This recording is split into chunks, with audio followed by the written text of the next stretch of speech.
Hello, I want to spend a little bit of time going over some of the basics of torque in terms of balancing. So basically, um, statics, although there's a teensy bit of dynamics as you're balancing things here, because the balance beam is going to be moving. But we're looking at the sum of the torques being zero, meaning that we balance the balance beam or the seesaw. So let's open this up, click on the balance lab, and we'll have it so we can move things. We'll have a ruler here that will help us out. So first, let's just go super basic. Let's just put 10 pounds out here.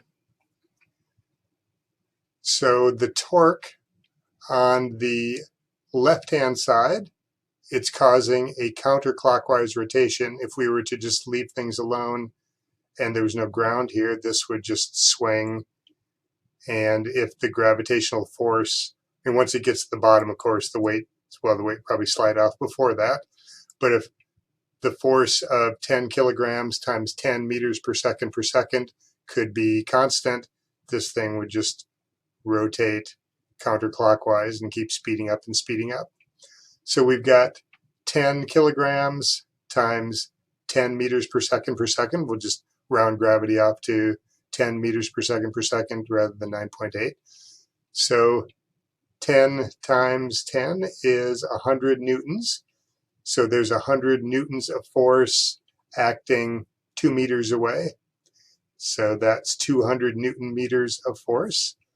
And the simplest way to balance this, of course, would be to add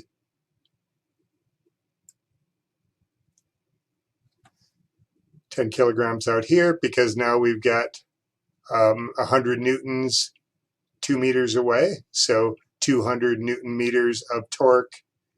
I forget if 20 seconds ago I said newton meters of force. If I did, I apologize. But 200 newton meters of torque. This time it is clockwise. So clockwise is defined as negative. So we've got negative 200 newton meters on this side. We've got positive 200 newton meters on the other side. That sums to 0. So now instead of 10, let's go with 20. If we put 20 here, we've got 20 kilograms times 10, so 200 newtons times 2 meters. So now we've got 400 newton meters rotating clockwise and 200 counterclockwise. So of course, since we've got twice the weight, that's twice the force, we need to move it to half the distance so the torques are balanced. So notice the forces. There's the pull on the right-hand side, assuming a virtually massless balance beam. The pull down on the right-hand side is greater than the pull down on the left-hand side, but the pull is half the distance from the axis of rotation on the right-hand side. So twice the force acting half the distance from the axis of rotation gives us the same torque, same magnitude torque. One's clockwise, one's counterclockwise.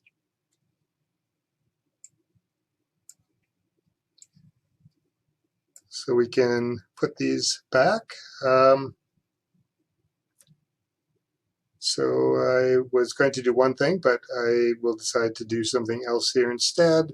So I'm going to put 5 out here, and I'm going to put 10 right, I'm going to put 15 right here.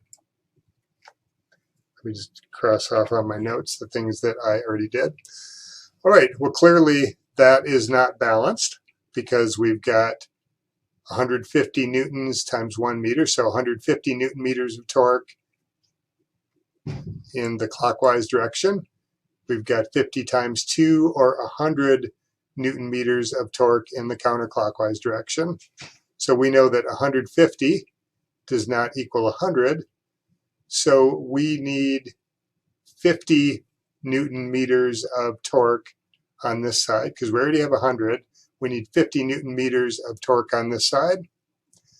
So take a minute and think about what we could do. Is there just one way to get 50 Newton meters of torque on the left-hand side that'll be going counterclockwise? Well, let's try the first thing that probably many of you thought of. 50 newtons, 5 kilograms times 10 meters per second per second. So now we've got 150 equals 100 plus 50 Newton meters.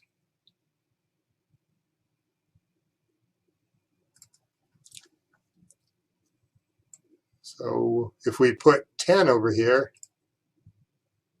that's not going to work because now we have 150 Newton meters on the right-hand side and 100 plus 100, 200 Newton meters on the left-hand side.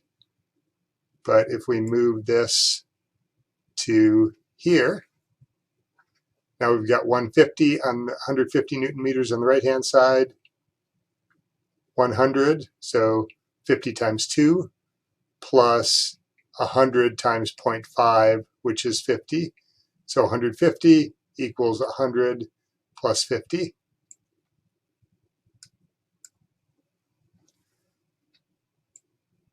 What if we want to do 20?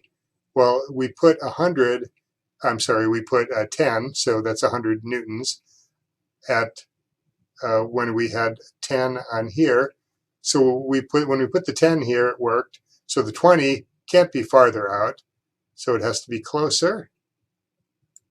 And we can actually only put weights on the 0.25 meter increments.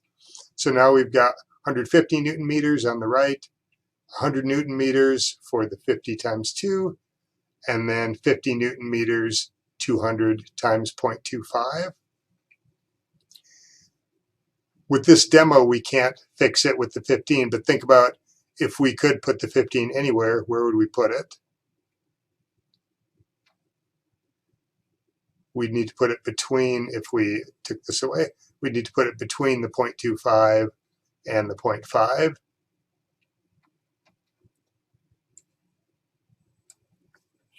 So one more. We can also use lever arms like this to find an unknown. So let's say we've got a gift, and we're just going to put this on the end right now. So we don't know what the torque is on this side. It's some amount of newtons times 2. So let's just kind of test this out. Let's see, is it 5 kilograms? So if we put a 5 kilogram here, we're going to have 5 times 50 times 2, or 100 Newton meters of torque. And we guessed the right thing right away. Actually, I had it in my notes. I didn't put in my notes where I had set it. I think I actually meant to set it on the 1 meter here.